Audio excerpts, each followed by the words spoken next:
एक संत कहते थे कि आजकल के बच्चे कुछ उल्टी सीधी चीजों में लगे, भैंस का दूध पी पी करके भैंस के जैसी बुद्धि हो गई।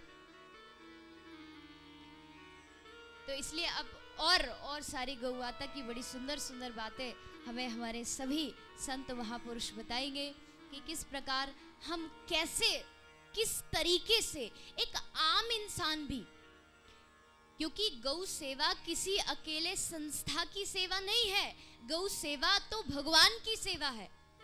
गौ सेवा धाम हॉस्पिटल बनने जा रहा है, इसका मतलब ये नहीं कि सिर्फ यही संस्था ही गौ माता की सेवा करेगी। यहाँ बैठे हर एक इंसान का दायित्व है कि वो गौ माता की रक्षा के लिए आगे बढ़े। तो कैसे एक आम इंसान गौ माता की रक्षा कर सके, सेवा कर सके, उनके अपने मन में उनके प्रति भावना जगा सके, ये सब आज सभी संत महापुरुष हमें बताएंगे।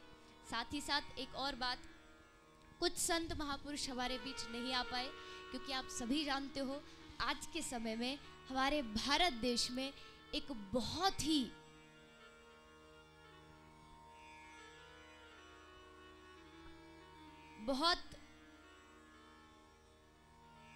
महाराज श्री हमारे बीच में आए, महाराज श्री को दंडवत प्रणाम।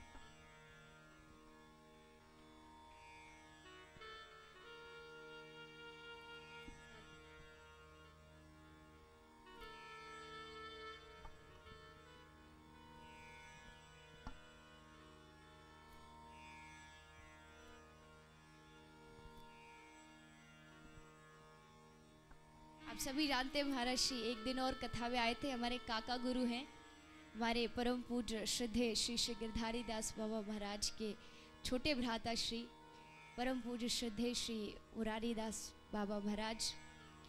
तो हम सब की ओर से श्री महाराज जी को कोटि कोटि प्रणाम। साथ ही साथ जो हमारे देश के ऊपर कुछ आपत्ति अभी आई हुई है, आप सभी जानते हैं उत्तराखंड में एक बहुत भयानक दृश्य हम सबको देखने को मिल रहा है। और कुछ संत महापुरुष जैसे कि अनेकों परम पूज्य श्रद्धेय श्री धर्मदेव जी महाराज, परम पूज्य श्री कृष्णचंद ठाकुर जी, परम श्रद्धेय श्री कृष्ण सलील जी महाराज, ये सभी लोग अभी भी इन सब की कथाएं किसी गंगोत्री, बद्रीनाथ, केदारनाथ में चल रही थी। तो किसी अभी भी वो सब लोग वहाँ पर ही है, जिसके कारण वो सब आज नहीं आ पाए। साथ ही साथ हमारे परम पूज्य श्रद्धेय श्री स्वामी रामदेव जी महाराज और साथ ही साथ पतंजलि से परम पूज्य श्रद्धेय श्री आचार्य बालकृष्ण जी महाराज, जिनकी आने तक की भी टिकट हो चुकी थी, परंतु कुछ सहायता लेकर के श्रद्धेय आचार्य जी स्वामी जी अभी भी उत्तराखंड गए हैं, गंगोत्री गए हैं। अभी आज भी सुबह भी उनका फ़ोन आया था कि अगर, क्योंकि ऊपर हैं तो टावर भी नहीं आ रहा, तो कहा कि अगर थोड़ा सिग्नल आया तो ज़रूर हम फ़ोन पर वहाँ सब लोगों को आशीर्वाद देंगे, क्योंकि सब लोगों की इच्छा थी कि महाराज श्री आकर के हम सबको आशीर्वचन दें। तो अगर वहाँ कुछ ऐसा हुआ व्यवस्था, अगर वहाँ पर कुछ सिग्नल आया तो हमें श्रद्धेय स्वामी जी का और आचार्य जी का आशीर्वाद भी ज़रूर फ़ोन के माध्यम से मिलेगा। और भी कई संत महापुरुषों ने यही कहा कि हम सब भी वहाँ सेवा के लिए जा रहे हैं, तो ये तो हमारे देश की बड़ी धन्यता है। और वैसे भी आज यहाँ से ज़्यादा ज़रूरत उन लोगों को, उन संतों की है जो आज वहाँ पर फंसे हुए हैं। हम सब भी आज यहाँ प्रार्थना करते हैं कि प्रभु जल्दी ही वो सारी जो आपत्ति आई है वो जल्दी ही खत्म हो और सभी संत महापुरुष आए, आकर के सभी भक्त लोग जब वहाँ फंसे हुए हैं वो अपने सुरक्षित अपने अपने घर को आ जाए, ऐसी हम प्रार्थना करते हैं भगवान से।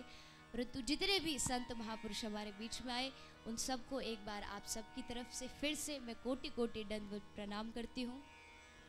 बस कुछ नहीं चाहिए, आप संत महापुरुषों का आशीर्वाद मिल जाएगा। एक बूंद आशीर्वाद भी मिल जाए तो ये जीवन की बहुत बड़ी धन्यता होगी। गौ सेवा धाम हॉस्पिटल अपने आप, गौ सेवा इस धरा पर, इस भूमि पर अपने आप होगी। अरे इतने महान पुरुषों के चरण यहाँ पर पड़ गए, अब तो इसमें कोई सोचने की बात ही नहीं कि यहाँ सेवा जो एक बड़े ही अच्छी और प्रभु की कृपा का ये साक्षात प्रमाण है। तो सभी संत महापुरुष यहाँ पर आए, सभी का बहुत बहुत हार्दिक अभिनंदन। अब आइए सभी संत महापुरुषों का हम आशीर्वचन लेते हैं। हमारे बीच में जो बड़े ही महान पुरुष, मैं क्या वर्णन करूं, शब्द नहीं है मेरे पास, हमारे परम पूज्य शुद्धे श्री विनोद बाबा जी महाराज जी प्रेम से मुझे मौसी कह के बुलाते हैं।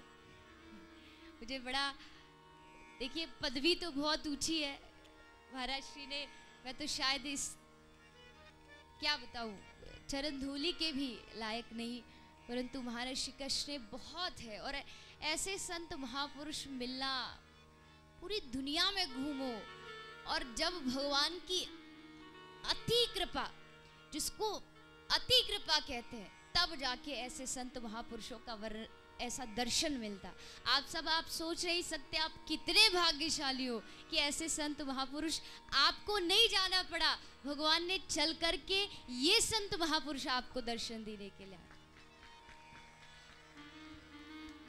संत तो एक संत का भी आशीर्वाद मिल जाए तो भी जीवन पार हो जाता है, यहाँ तो इतने सारे संतों का आशीर्वाद हमें प्राप्त है।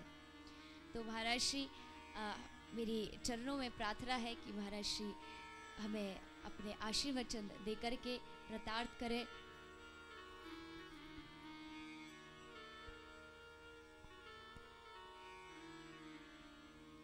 गुरवे गौरचंद्राय राधिकावै तदालये कृष्णाय कृष्ण भक्ताय तद्भक्ताय नमो नमः। संत महापुरुषों जो यहाँ आए हैं, बड़े कष्ट स्वीकार करके हम जैसे दिनों को कृपा करने के लिए आए हैं, जिनके चरण कमल दर्शन करने का भी सौभाग्य अति दुर्लभ है। श्रीमद् भागवत पुराण कहते हैं, दुर्लभ मनुष्य देहो देहिनं क्षणभंगुर तत्रापि दुर्लभं मन्य वैकुंठ प्रियदर्शिन। बोलता है ये मनुष्य जीवन प्राप्त करना ही बहुत दुर्लभ है, और उसके ऊपर भगवान के जो भक्त हैं उनके दर्शन और भी दुर्लभ है। लेकिन ना जाने कैसे चित्रलेखा जी हमारे बहुत स्नेह के पात्री हैं, उनके पिताजी हमारे बहुत ही प्रेमी हैं। तो इन सब की चेष्टा, महती चेष्टा से जो ये दुर्लभ ऐसे महत् पुरुष का शुभ समागम दर्शन करने का एक इतना सुंदर शुभ अवसर मिला, ये तो अति भाग्य की सूचक है। मैं तो अपने आप को धन्य मानता हूँ कि ऐसे संत के बीच में हमको भी निमंत्रण किया गया। इसलिए निमंत्रण किया गया कि हम भी ऐसे संत का दर्शन करके कृतकृत्य हो जाएं। हम जैसे दुर्भागा जीव कहाँ डोलेंगे, कहाँ जाएंगे ऐसे संत महापुरुष का दर्शन करने के लिए, और मिलना भी दुर्लभ है, अति भाग्य की सूचक है। लेकिन यहाँ सहजलभ्य हो गया। देवी चित्रलेखा जी है और हमारे टीकाराम जी के ऐसे महत ही शुभ प्रचेष्टा के कारण ये सुलभ हो गया हमारे लिए। तो आज ये बहुत ही चेष्टा गौसभा धाम, जो गौसभा के लिए जो आयोजन किया गया, आज सही बताऊं कि हमारे देश में मातृ जाति की बहुत ही दुर्दशा हो रही है। हमारे माँ तो एक नहीं है, बहुत माँ है। एक तो माँ है हमारे भारत माता, एक माँ है हमारी गंगा माता, एक माँ है हमारी जमुना माता, एक माँ है हमारी गौ माता।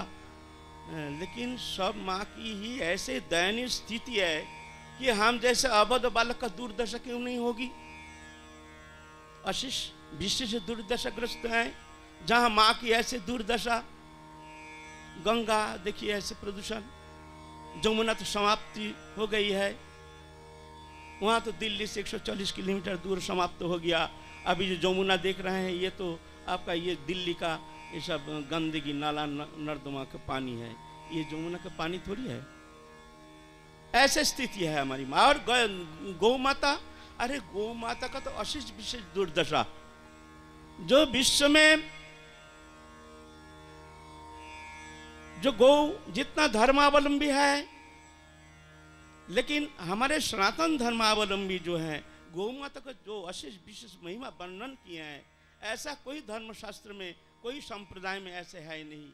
लेकिन सबसे दुख की बात है कि आज हमारे गौ माता के ऐसे दुर्दशा जो कि चिंता के भी अगम्य है। इतना कत्ल खाना भारत में है, विश्व में और कहीं नहीं है। हजारों गौ हत्या हो रही है। हम निर्वाक होकर, हिंदू धर्मावलंबी होकर, मूर्ख जैसे निर्लज्ज बेशरम होकर उसको सहन कर रहे हैं, देख रहे हैं। हमारे भीतर कोई संताप नहीं, कोई अनुशोचना नहीं। ये और भी दुर्भाग्य का सूचक है। देखिए, माँ तो एक तो हमारे गर्भधारिणी माँ है, लेकिन ये तो 3 साल तक, 2.5-3 साल तक दूध देती है, हमको पालन करती है। लेकिन गौ माता जन्म से लेकर मृत्यु तक हमारी पालन करती है। लेकिन हम इतना बेशरम निमक हराम है कि ये माँ के प्रति हमारे थोड़ा सा भी आदर बुद्धि, दया बुद्धि है ही नहीं। इसको हम पशु समझते हैं, पशु समझते हैं। और देखिए, एक गौ माता जो है ना, ये इतनी दयालु है, जो कि विश्व में भगवान के सृष्टि में जितना प्राणी है, गौ माता जैसे ऐसे उदार और ऐसे समर्पित और कोई जीवात्मा है नहीं। ये देखिए, इनके हर अंग हमारे सेवा के लिए समर्पित है। चामड़ी कितना काम में आता है सब। दूध तो है, ये है। मांस, वो भी हम जैसे पशुओं के लिए, पशु जैसे राक्षस बुद्धि संपन्न मनुष्य भक्षण के लिए माँ कहती है, ले ये भी समर्पित है तेरे लिए। खून, इसमें हीमोग्लोबिन बनता है, इसमें बहुत दवाई बनती है। हड्डी, ये खाद बनता है और भी बहुत काम में आता है।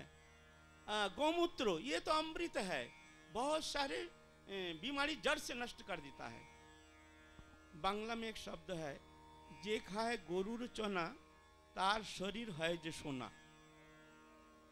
अगर प्रतिदिन किसी ने थोड़ा से भी गौमूत्र सेवन करते हैं ना, तो उसका शरीर कायाकल्प हो जाता है, कोई बीमारी रहता नहीं है। और ऐसे ऐसे बीमारी है ना जिसका अचूक दवा एकमात्र गौमूत्र है, जो कि मेडिकल साइंस में जिसका कोई चिकित्सा है नहीं, चिकित्सा शास्त्र में जिसका कोई चिकित्सा है नहीं।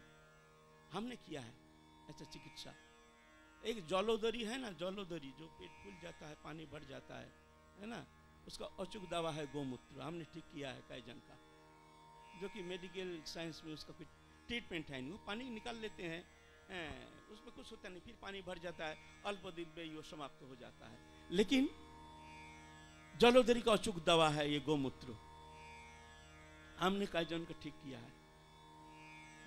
फिर एक्जिमा है, एक्जिमा तो ठीक नहीं होता है, ये एक्जिमा का भी अचूक दवा है। ये प्रतिदिन गौमूत्र से आप 5-7 बार धोते रहिए प्रतिदिन नियमित रूप से, जड़ से खत्म हो जाएगा। ये भी हमने परीक्षण करके देखे हैं, ऐसे भी हुआ है ना।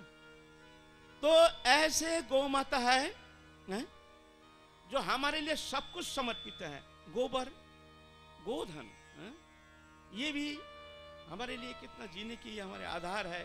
हमारे जितना आजकल गैस मिलता नहीं है, ये मिलता नहीं है, लकड़ी है नहीं, तो साधन हमारे रसोई के लिए एकमात्र साधन है गोबर है। तो हर तरह से देखिए गौ माता ऐसे समर्पित है, लेकिन हम ऐसे निमक हराम बने हैं कि गौ माता के प्रति हमारे थोड़ा सा भी आदर बुद्धि है नहीं। देखिए, आप कहेंगे तो हम क्या करेंगे? क्या हम रास्ता से गौ पकड़ पकड़ के ले जाएंगे और उसकी सेवा करेंगे? बोलते ना ना, ऐसे नहीं, ऐसे नहीं। देखिए, रविंद्रनाथ टैगोर का एक छोटा सा कविता है, मोर कार्य के करिबे कहे सन्ध्या रवि, मोर कार्य के करिबे कहे सन्ध्या रवि, सुनिया विश्व रहे जान चित्र छवि, माटिर प्रदीप छिलो से कहिलो स्वामी, मोर जतक साध्यता करीब आमी। इसका मतलब यह है, अस्तमित सूर्यदेव धरित्री को पुकार के कह रहे हैं, मैं तो जा रहा हूँ, मेरा कार्यभार संभालने वाला है कोई धरित्री में? माने धरित्री को रोशनी दान करने का सामर्थ्य है किसी का? ये शब्द सुनकर समस्त विश्व जैसे चित्रपट जैसे चुप रह जाता है। बोलते ये तो असंभव बात है, ये तो किसी के द्वारा संभव नहीं है। फिर सूर्यदेव कह रहे हैं, मेरा कार्यभार संभालने वाला है कोई धरित्री में? मैं तो जा रहा हूं। एक छोटा सा मिट्टी का प्रदीप उठकर खड़ा हो गया।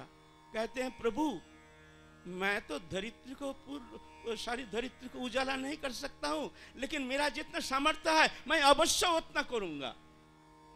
उतना करने के लिए मैं तैयार हूं, उतना रोशनी तो मैं अवश्य दूंगा। कहने का मतलब है, हम तो संसार को सुधार नहीं सकते हैं, परिवर्तन ला नहीं सकते हैं, लेकिन हमारे अंदर जितना सद्भावना है, जितना सामर्थ्य है, इतना तो हम अवश्य करेंगे। अगर ये नहीं करेंगे तो ये तो अन्याय है हमारे लिए। क्या हम इतना पैसा खर्च करते हैं? क्या थोड़ा सा एक फंड करें जो हमारा कम इनकम है, ठीक है, थोड़ा सा ही पैसा हम संग्रह करेंगे और उसको जब इकट्ठा हो जाएगा कहीं गौसभा के लिए हम कहीं दान करेंगे। क्या इतना तो कर सकते हैं? इतना तो सहयोग दे सकते हैं, हम इतना तो रोक सकते हैं। कोई अन्याय करता है तो कोई गो के ऊपर अत्याचार करता है, सामर्थ्य अनुसार हम तो इतना तो करने के लिए हम चेष्टा करना चाहिए। लेकिन ना, हम उदासीन होकर के देखते रहते हैं। ये दयनीय स्थिति आ गया है गोमाता की। और देखिए, ये गोमाता ना खाने के लिए जैसे हमारे तो कितना कुछ चाहिए, गोमाता कहते हैं नहीं, हमारे खाने के लिए तुम्हारा चिंता करने का कोई जरूरत नहीं, हम घास फूस खा के अपना गुजारा कर लेंगे। तुम्हारा फेंका हुआ चीज भूस, वो भूस खा के हम अपना गुजारा कर लेंगे। हैं? हैं? ये रखने से ही, घर में रखने से ही मंगल, रखने से ही कल्याण, कैसे भी हो ये मंगल है, मंगल है। फिर आजकल तो गो प्लांट, इसमें गोबर से तो कितना गैस बनता है, इलेक्ट्रिसिटी भी हो रही है, इसमें बहुत सारे है, लेकिन इस पर हम तो बहुत उदासीन है, हमारी सरकार भी बहुत उदासीन है इस पर। उनका कोई आग्रह नहीं, उनका कोई इच्छा नहीं, उनका कोई रुचि नहीं, क्या किया जाए? तो इसीलिए सब मिलकर के प्रतिज्ञा कीजिए कि हम जितना सामर्थ्य है उतना अवश्य हम करने के लिए तैयार हो जाएं। थोड़ा थोड़ा आपका सहयोग, सबका सहयोग से बहुत भारी महती काम हो सकता है। जय जय श्री राधे श्याम। हम ज़्यादा नहीं कहेंगे, क्यों यहाँ बहुत महापुरुष आए हैं, उनके मुखार बिंद से हमको भी थोड़ा कथा सुनने का थोड़ा इच्छा हो रही है। तो आइए हम उनके मुखार बिंद से थोड़ा सा हरि कथा सुनेंगे।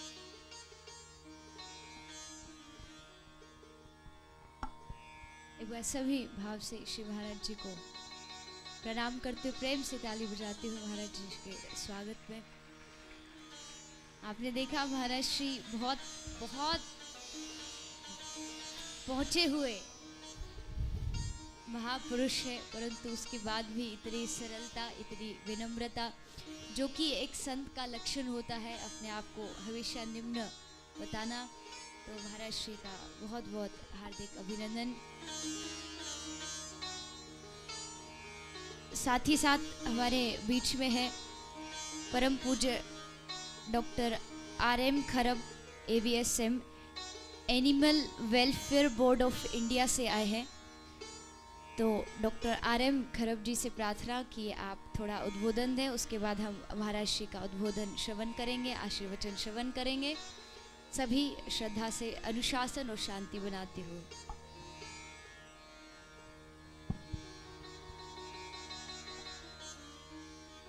मंच पे उपस्थित संत महापुरुष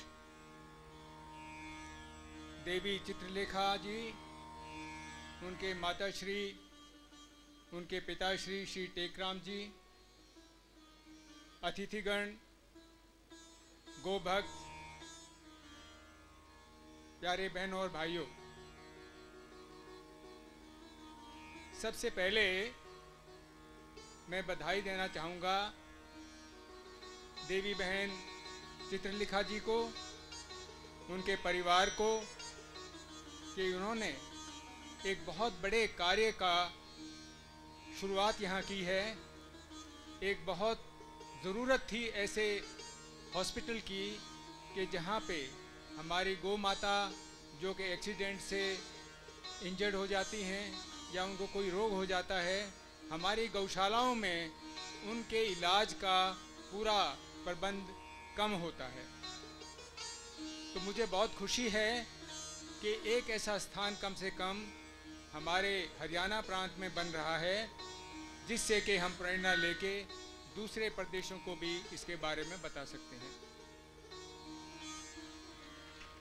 मैं आपके साथ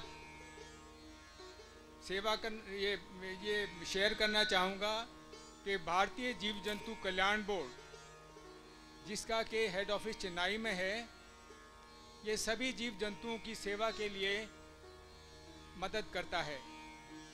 हमारे साथ 3000 से ज़्यादा संस्थाएं जुड़ी हुई हैं, जिसके के अंदर 2000 से ज़्यादा गौशालाएं हैं और ये गौशालाएं सारे भारतवर्ष की हैं। हमें गवर्नमेंट ऑफ इंडिया कुछ ग्रांट देती है, जिसको कि हम बांटते हैं गौशालाओं को, ताकि जहां हमारी गौ माताएं हैं उनकी सेवा में कुछ हम हाथ बटाई कर सकें। ये बहुत ज़्यादा अनुदान नहीं होता है, इसमें हम गौ माताओं के लिए शेल्टर बनाने की मदद करते हैं, कहीं कहीं एम्बुलेंस भी देते हैं, साथ ही साथ एक हमारी प्लेन ग्रांट होती है, जिससे कि हम पशुओं के इलाज के लिए कुछ पैसा देते हैं। तो मैं आपको ये एक भरोसा दिलाना चाहूँगा कि गौ सेवा धाम हॉस्पिटल, जिसकी स्थापना यहाँ हो रही है, भारतीय जीव जंतु कल्याण बोर्ड आगे आके पूरी मदद इस संस्था को देगा। गाय की महिमा के बारे में तो हमारी बहन देवी जी ने आपको बताया, गुरु जी ने बताया। हमारे पूर्वजों ने, आयुर्वेद ने इस बहुमूल्य पशु जीव की जो गुण हैं इनको पहचाना और इसको गौ माता का सम्मान दिया। लेकिन जैसे जैसे समय बीतता गया, पिछले 50-60 साल के अंदर ये सारा का सारा नक्शा बदल गया। अभी ट्रैक्टर के आने से और जो बाहर की जो नस्लें हैं जो कि दूध ज़्यादा देती हैं, लेकिन उस दूध में कोई गुण नहीं है, अभी साइंस ने भी प्रयोग करके ये बता दिया है कि जो दूध है उसकी 2 किस्में हैं। एक तो दूध है A1 और दूसरी दूध की किस्म है A2। हमारी जो भारतीय नस्ल की गायें हैं उनका दूध है A2, जिसके के अंदर बहुत सारे गुण हैं। ये हमें कैंसर से बचाता है, ये हमें हार्ट डिजीज़ से बचाता है, हमारी हेल्थ को प्रमोट करता है। लेकिन जो A1 दूध है, जो हमारी मिली जुली नस्ल बनी हुई है आजकल, जो हॉल्स्टीन फ्रीजियन है या जर्सी है या दूसरी विदेशी नस्लें हैं, उनके दूध में कोई गुण नहीं है। वो कैंसर पैदा कर सकती हैं, वो आपको हार्ट डिजीज़ दे सकती हैं। और ये रिसर्च हुई है ऑस्ट्रेलिया में, न्यूजीलैंड के अंदर, और इसी रिसर्च ने अभी हिंदुस्तान के अंदर में, भारतवर्ष ने भी ये सिद्ध कर दिया है कि A2 जो मिल्क है वो अमृत के समान है।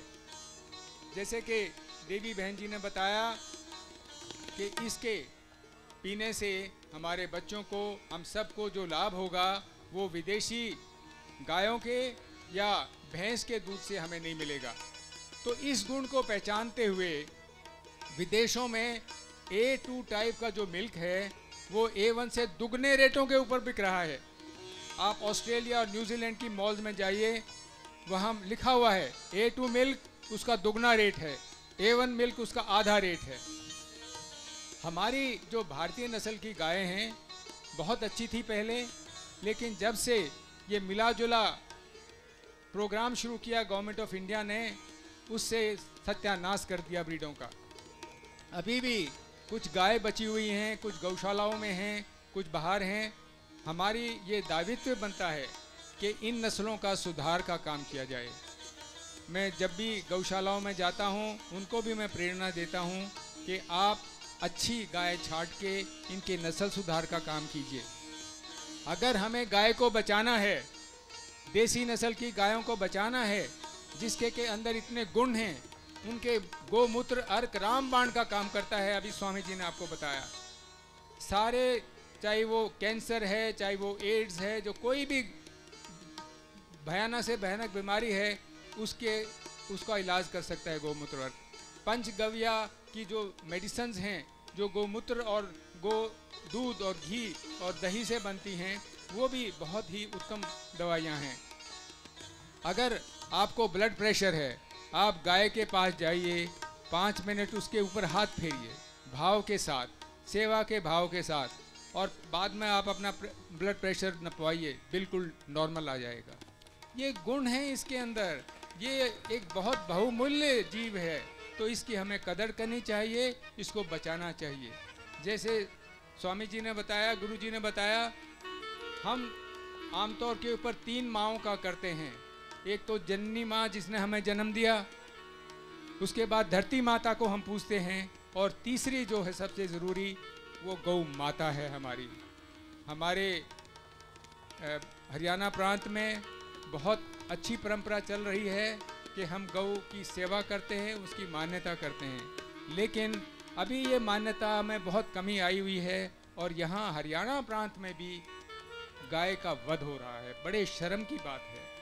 इसके लिए मैंने भारतीय जीव जंतु कल्याण बोर्ड से, होम मिनिस्ट्री को, सारे चीफ सेक्रेटरीज को चिट्ठी लिखी है कि हमें इसके ऊपर एक्शन लेना चाहिए और ये वध को बंद करना चाहिए।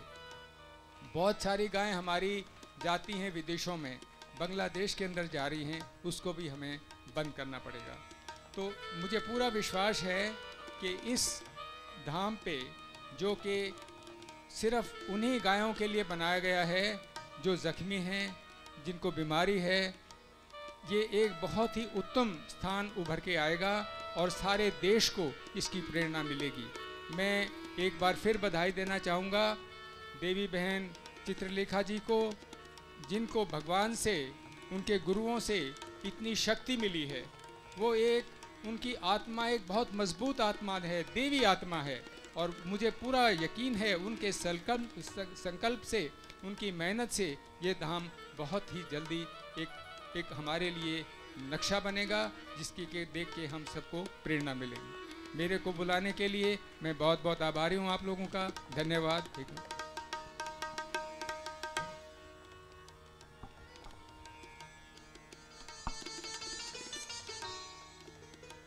Doctor Shri RM Kharab ji, animal welfare board of India, उन्होंने हम सबको बड़ी सुंदर सुंदर बातें बताई। उनका बहुत बहुत धन्यवाद। हमारे बीच परम पूज्य श्री संजीव ठाकुर जी भी पधार चुके हैं। अब जैसा कि हम जानते हैं, परम पूज्य श्रद्धेय मलुक पीठाधीश्वर श्री प्रातस्वर्य श्री राजेंद्र दास जी महाराज बड़ी दूर से, जयपुर से सीधे चल कर के, बड़ी लंबी यात्रा करके वो यहाँ पर पहुँचे हैं। तो महाराज श्री को वृंदावन में भी कुछ कार्य है, तो महाराज श्री यहाँ से हम सबके बीच में थोड़ा पहले विदा लेंगे। तो मैं महाराज श्री से ये करवध प्रार्थना कि हम सबको आशीर्वाद दे, आशीर्वचन दे, और कैसे हम अपनी प्यारी गौ माता को और भी सेवा दे सके और भी उनकी रक्षा कर सके, इस बात को, इस विषय को हम सबको बताते हैं। राधे राधे।